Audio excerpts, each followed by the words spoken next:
So we're trying a new podcast setup today. We are sitting on our couch and we got a whole new arrangement, I think, like a better term. And so we're trying some new things out. So Bob got bored, so we rearranged the office. I do that sometimes. Went for it. I think that was something when we got married, we both discovered that. We like to rearrange. It's funny because I used to make my younger sister, we shared a room for a long time, and I used to make her rearrange our room all the time. And she was like, oh, Linda. I feel like there's people who like rearranging and there are people who are like, no, I want it to be the same for 25 years. No, I'm not that at all. I know, but I'm saying there are people who are like that. I know, it's true. It's just, I love to rearrange. Yeah. Okay, so Bob showed me this article by this guy named Paul Graham, and it's called the top of mind idea, right? Yeah. And so the idea is, okay, picture yourself like you get in the shower or you're doing something where it's like you're just kind of going through the motions. You've done it a million times, brushing your teeth, whatever. And your mind just starts wandering. And he's talking about how important that time is. And the top of the mind thing is he's saying like the most pressing and important thing in your life, your brain will be working in the background to find solutions for. Yeah. And so, you know, he's talking about how like you'll have that moment where you're like, I've been working towards finding a solution to this. And all of a sudden I get in the shower and it was like, it hit me, you know? And I think what he's saying is that when your mind is wandering, it often can come up with solutions. And it's such a necessary part of the process of problem solving. Yep, exactly. Which is really fascinating. Yeah. And so one example they gave in here that I thought was interesting, he said, I noticed startups got way less done when they started raising money. So this guy's in the startup world and works with a lot of different startups. Mm-hmm. But he said, it wasn't until we ourselves raised money that I understood why. He said, the problem is not the actual time it takes to meet with investors. The problem is that once you start raising money becomes the top idea in your mind. That becomes what you think about when you take a shower in the morning. And that means other questions aren't. So for a startup, they have this, you know, so picture Uber, picture whatever, any of these new companies that are trying to do something unique and trying to push the envelope and trying to solve some really big problems. As soon as they have to turn their attention towards, all right, we have to focus on getting money. Now they can't focus on this big significant problem that they're trying to solve. Right. And this is what he's saying is like, how can we get rid of the smaller, less important, in which I think he's saying raising money is in many cases. In this case. How can we get those things out of our minds so that we can focus on the main thing? And I think there's so many implications to this. Mm-hmm. And I think as Christians, like I immediately come back to all the times where maybe I was doing something or felt like I was doing something God called me to do and I got distracted by something else. Yeah. And maybe it was, oh man, it looks like money's going to be tight this month. That's one of a million different things that it could be. Right. But that is a significant one. That's a big one for a lot of people. Yeah. And so like with that in mind, because the knee-jerk response to this, well, sometimes you just need money, right? Like that's the thing that I think most people would say, well, I just really needed money, so it should have been top of my mind. And I get that. Mm-hmm. But again, like tapping back into the unfair advantage that we have as believers is we have the promise that God's going to provide for us. Mm-hmm. And then on top of that, if we put that in the context of if God called us to do X and Y, then we let him do his job of providing for us and we just focus on X and Y and get our mind off of how he's going to provide and when he's going to provide and all that stuff. Like that frees us up to run in the direction of what he's called us to do and to do it better. Right. Well, and I think he's not saying, well, don't think about that ever. I think what he's saying is keep your focus where it needs to be. Yeah. Keep your focus on what the Lord has for you. Yeah, but it's so easy to get obsessed and to make that thing top of mind that shouldn't be. Mm-hmm. And I think in many cases, you know, I've been so guilty of this where I've lost track, fully focused on the thing God has called me to do. And, you know, in this one specifically, although many other distractions have led me astray and become top of mind, but the financial component of it, it's like, all right, are we going to be able to pay whatever, all of our bills this month? Are we going to be able to do the things that we want to do financially? And so, yeah, that's just something to consider in all this, you know? Well, and as I was reading it, I kind of was taking it a step further, and I was thinking, well, what is at the top of my mind? Mm-hmm. Is it the word? Yeah. Like I was taking it to as a little bit convicting, not condemning, but convicting in the, am I filling myself up with the word so that my mind, when it wanders, it is going back to finding the solutions from the Bible of what God says about the situations that I'm in. Yep. Because that's ultimately what I want it to do. I want to be so full of the word that when these solutions or when these problems come up, that my solution can come out of the Bible. I feel like the Holy Spirit reveals things to us all the time. And if it's coming from a place of where I'm filled up with the word, even if it's not direct words from the Bible, the spirit on it will be godly and biblical instead of it being me striving to figure it out. Yeah, and I think that's one really solid side. The other thing I would add to that too, I mean, kind of dovetailing to what I was saying before, is like, what is that thing that God has put on your heart, that driving thing there? Yeah. And how can we make that be the thing that is top of mind? Mm-hmm.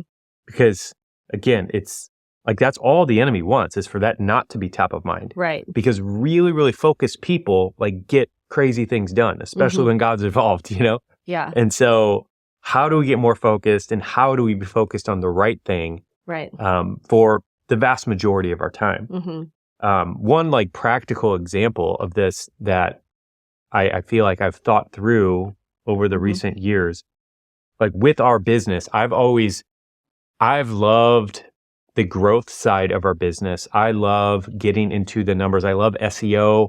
I love, pay-per-click advertising. Like I love nerding out on the marketing side and all that stuff. But like God made it really clear to me that I can't be doing that stuff if we're going to take SeedTime to where it needs to go, and that I need to find someone else to do that. Even though I enjoy it, even though I have somewhat of a gifting for it, an ability for it, because the problem for me is that becomes top of mind rather than serving you, listening or watching, rather than, really just staying in tune and in line with what God has called us to do as an organization and to help the people who are called to help. When my focus is on marketing and how do we increase this number over here and how do we increase this conversion rate and all that stuff, like that's just not my job. And it's been hard for me to lay that down because I've enjoyed it, but that is someone else's job, and this goes back to another podcast we talked about with Stephen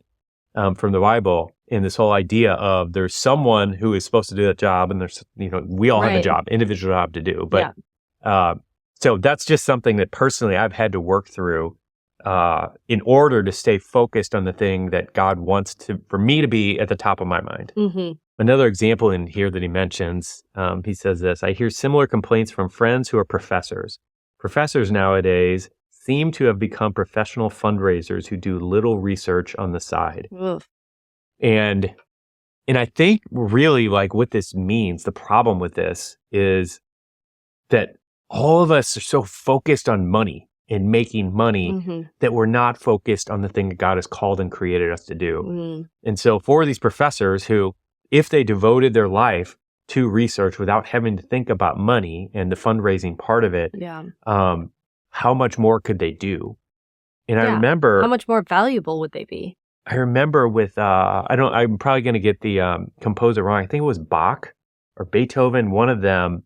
One of the bees. One of the bees, one of the classical bees. I believe, if I remember this right from music appreciation class many, many years ago, that it was fairly common in those days for basically wealthy people, whoever in society, to basically spot these genius musicians, composers, and more or less finance them and say, I'm covering you for the next decade or 20 years so that you can do the thing that God has created you to do. Yeah. You are so good. You're uniquely talented, created by God to do this.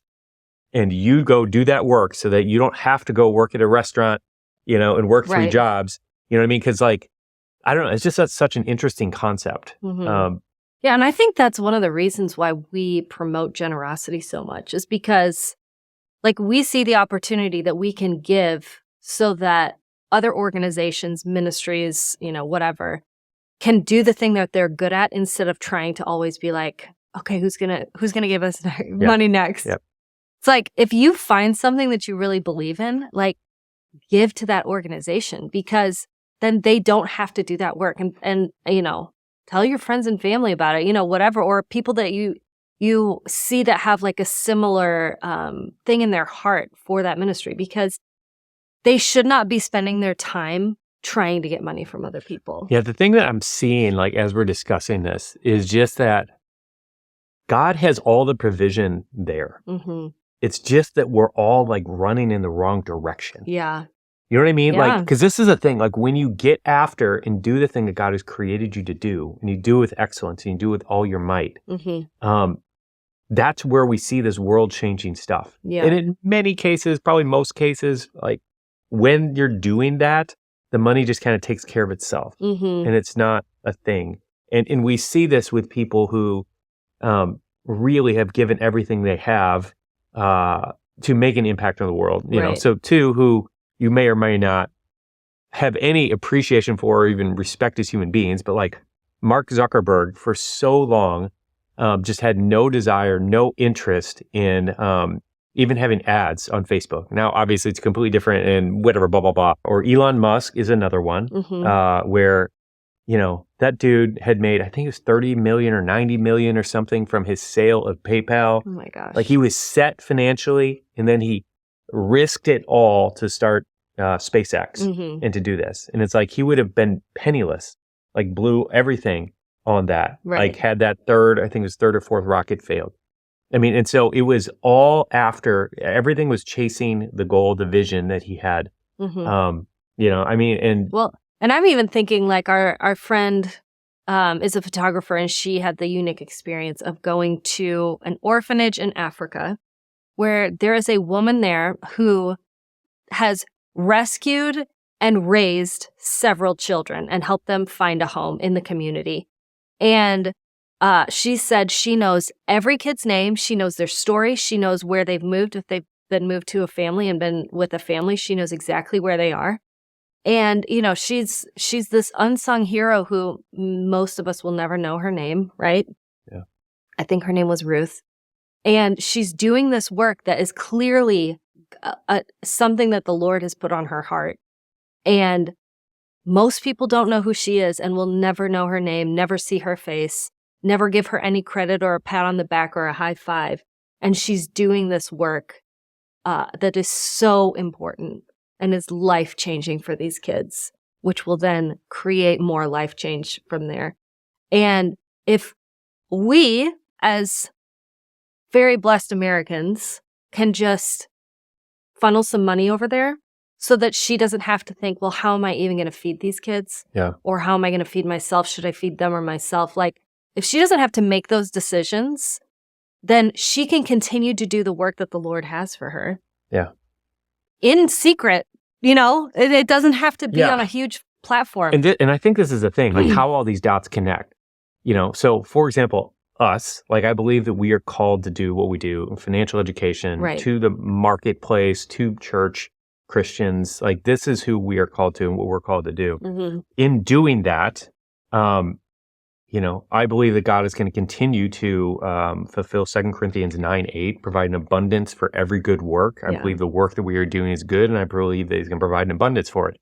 As He does, it's going to allow us to be able to give to a lot of these organizations that you're talking about. And so, point in that is, I think there's a lot of businesses, I think there's a lot of people who are called to be entrepreneurs and to do different things and to do that good work so that God can provide an abundance for that good work. Yeah. And so we have that promise that He's going to provide for us as business owners, so we don't need to freak out about it. Yeah. And at the same time, as that abundance comes, it can flow through us to all those others who need it, all those other organizations. And it's like, as all this stuff works, like I can just see this almost like beginning to clarify where it's like God's got all the provision there, but we're all out of fear or out of something else, like all of the wires are getting crossed. And so it feels like no one has enough, but really everything's there, but we just have to do it and operate the way that God set it up. Yeah. Agreed. Yeah, that's so good. I also am reminded when you were saying that of this Reinhard Bonnke quote where he was talking about in relation to people thinking that one part of the body of Christ is more important than another. And he said, my arm is above my leg, but it's not the position that matters, it's the function. Like, are they both functioning? Are they both serving me well? Yep. And I mean, I think it's just really interesting that as we function the way we're supposed to in the place that God has us, then the whole piece of it, like not the whole piece, then the whole body can work together. And we won't have to worry about some of these things that we're naturally worried about, you know? Yep. That's good. So anyway, this is a thought for today. So homework for you is to figure out what should be top of mind for you. Yep. And what are those things that keep creeping up to top of mind, and how can you change that? And I think this is something that you can pray about, ask God for wisdom on, right? And ask him to like remove some of those other things that don't that should not be taking up space in your head. Yeah, I mean, because this is my prayer. This is my prayer. Like, how can I be more focused on the thing that I should be top of mind for me? You know, and that's different for all of us. He also used like offense as one of those things that it's like when you have drama with a certain person. Yeah, we'll have this article linked up down below. It's worth reading, and it's one I'd love to come back to every year and just reread. But that is one of the things he mentioned is basically offenses and drama, like stuff like that, which obviously plenty of people are dealing with that, right, you know, and getting distracted by that too. So anyway, so that's what we have for today. I hope you have a blessed day, and let us know what you think, and we'll see you in the next one.